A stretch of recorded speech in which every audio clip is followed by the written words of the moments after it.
ओम श्री गणेशाय नमः। दोस्तों, आज है मार्गशीर्ष मास के शुक्ल पक्ष की एकादशी तिथि और आज इस वीडियो में मैं आपको सुना रही हूँ संपूर्ण गर्भ गीता। दोस्तों, गर्भ गीता बहुत ही अनोखा ग्रंथ है। इसमें संपूर्ण ज्ञान समाहित है। श्री कृष्ण भगवान जी का वचन है कि जो प्राणी इस गर्भ गीता का सद्भावना से विचार मनन करता है वह फिर गर्भवास में नहीं आता है। उसे जीवन मरण के चक्र से छुटकारा मिल जाता है। आत्मा फिर से कभी गर्भ धारण करके जन्म नहीं लेती है। उस आत्मा को भगवान के श्री चरणों में स्थान मिलता है। ऐसा माना जाता है कि अगर कोई गर्भवती महिला गर्भ गीता का श्रवण करती है तो उसके शिशु की उन्नति होती है, संस्कारी शिशु की प्राप्ति होती है। दोस्तों, आज कार्तिक मास की शुक्ल पक्ष की देवउठनी एकादशी है और आज इस वीडियो में मैं आपको सुना रही हूँ संपूर्ण गर्भ गीता। दोस्तों, एकादशी के दिन जो जातक गर्भ गीता का पाठ करता है उसे गर्भवास से छुटकारा मिलता है। गर्भ गीता पढ़ने से जातक को जीवन मरण के चक्र से मुक्ति मिलती है। गर्भ गीता का पाठ करने से मनुष्य को संपूर्ण जीवन का सार समझ में आ जाता है। गर्भ गीता का पाठ करने से मनुष्य को भगवान के श्री चरणों में स्थान मिलता है। दोस्तों, गर्भ गीता को अगर गर्भवती महिला सुनती है तो अच्छे तथा संस्कारी संतान की प्राप्ति होती है। गर्भ गीता का पाठ करना या सुनना गर्भवती महिला के लिए अति उत्तम माना जाता है। हर एक गर्भवती महिला को गर्भ गीता का पाठ अवश्य करना चाहिए। इससे आपका संतान अच्छे विचारों वाला बनेगा। दोस्तों, गीता में कुल 18 अध्याय और 700 श्लोक है। गर्भ गीता भी गीता का ही एक हिस्सा है, लेकिन गर्भ गीता में कोई भी अध्याय नहीं है। गर्भ गीता में सिर्फ भगवान श्री कृष्ण और अर्जुन के बीच संवाद बताया गया है। तो आइए दोस्तों, आज एकादशी के दिन हम जानते हैं गर्भ गीता में कृष्ण और अर्जुन के बीच हुई बातचीत को। दोस्तों, गर्भ गीता की शुरुआत में अर्जुन भगवान से यही प्रश्न पूछते हैं कि आत्मा का पुनः पुनः जन्म क्यों होता है? इस जन्म में उसके क्या कर्तव्य होते हैं? किन पाप कर्मों के कारण वह जीवन में अनेक दुखों को पाता है और किन कर्मों के कारण वह जीवन में अनेक सुखों की प्राप्ति करता है और अंत में वह कौन सा मार्ग है जिसके द्वारा वह मोक्ष और मुक्ति को प्राप्त करता है। अर्थात वह आत्मा कब भगवान में ही लीन हो जाती है और उस आत्मा का जन्म मरण का सारा दुख समाप्त हो जाता है। परंतु जिसे मुक्ति नहीं मिलती उन्हें अलग अलग योनियों में जन्म लेकर अपने अच्छे व बुरे कर्म को भोगना पड़ता है। अर्जुन कहते हैं कि हे भगवान, कृपया बताइए कि जीव जब गर्भ में आता है तो वह किस पूर्व कर्म के कारण आता है? हे मधुसूदन, प्राणी जन्म के पूर्व गर्भवास का कष्ट भोगता है और जन्म लेते समय भी असहाय कष्ट पाता है। इसके उपरांत वह संसार में रहकर रोग पीड़ा भोगता है। उसे बुढ़ापा आता है, प्राणी की मृत्यु भी होती है। अस्तु प्रभु जी, कृपया यह बताएं कि वे कौन सा कर्म है जो प्राणी को जन्म मरण से रहित बनाते हैं। श्री भगवान कहते हैं कि हे अर्जुन, जन्म मरण का बंधन उन प्राणियों की नियति है जो संसार में लिप्त रहते हैं।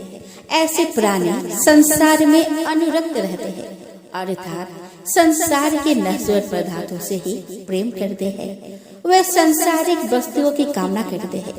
प्राणी संसार की माला पाने की चेष्टा तो करता है, परंतु मेरी भक्ति पर ध्यान नहीं देता। इसके कारण वो बारंबार और अनेक योनियों में जाकर जन्म मरण का दुख उठाता है। अर्जुन कहते हैं कि हे जनार्दन, संसारिक माया मोह से मुक्ति तो बहुत कठिन है। माया चित हर लेती है। मन, काम, क्रोध, लोभ, मोह और अहंकार रूपी विकार से घिरा मदमस्त हाथी है। तृष्णा रूपी शक्ति इसे प्रेरणा देती है।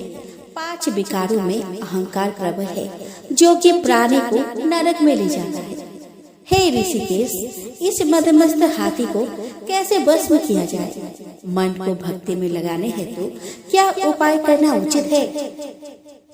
श्री भगवान कहते हैं कि हे धनंजय, जैसे मदमस्त हाथी को भस्म करने के लिए अंकुश की आवश्यकता होती है, उसी प्रकार मन को भस्म करने के लिए अभ्यास द्वारा ज्ञान प्राप्त करना आवश्यक होता है।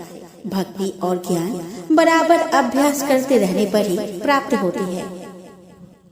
अर्जुन कहते हैं कि हे मधुसूदन, आपकी भक्ति के लिए कोई वन खंडों में जा रमते हैं और कोई बैरागी बनकर स्थान स्थान पर भ्रमण करते रहते हैं।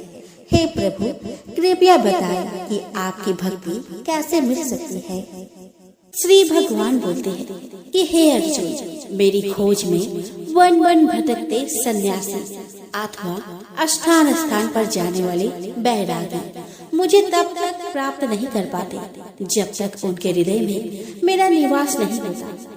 तब अथवा बैराग्य का अहम तो मेरी भक्ति पाने में बाधा डालता है।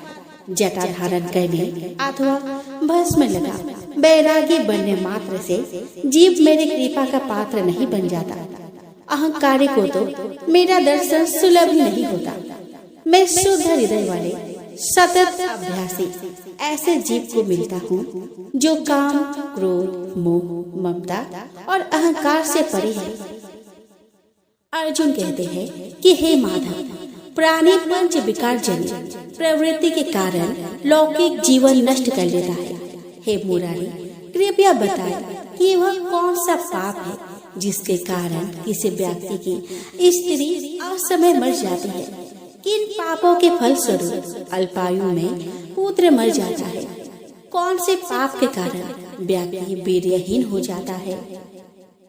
श्री भगवान कहते हैं कि किसी का लिया हुआ ऋण नहीं चुकाने वाला व्यक्ति पत्नी हानि का दुख उठाता है, उसी प्रकार किसी की धरोहर को न लौटाने वाले का पुत्र अल्प आयु में मर जाता है। किसी को सहयोग, सहायता का आश्वासन देकर भी समय आने पर सहयोग न करने वाला वीरहीन होता है। यह सब भयंकर पाप है जो स्त्री पुरुष एकांकी भोगते हैं। अर्जुन कहते हैं कि हे दयानिधि, किस पाप के फल स्वरूप प्राणी सतत रोगी रहता है और किस कुकर्म के फल स्वरूप बोझा ढोने वाला जघन्य पशु बनता है?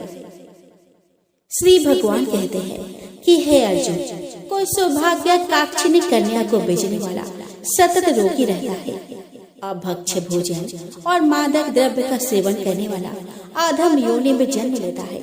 झूठी गवाही देने वाला, भोजन बनाकर पंच कबल कर स्वयं भोजन करने वाला बिल्ली और सूकर की योनि प्राप्त करता है।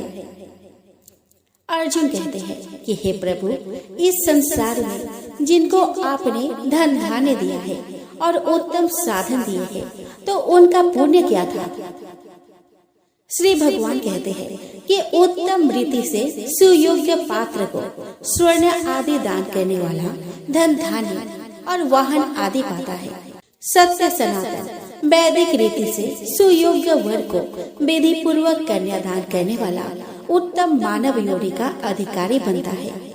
अर्जुन कहते हैं कि हे प्रभु, संसार में कोई तो सर्वांग सुंदर है और कोई कुरूप है।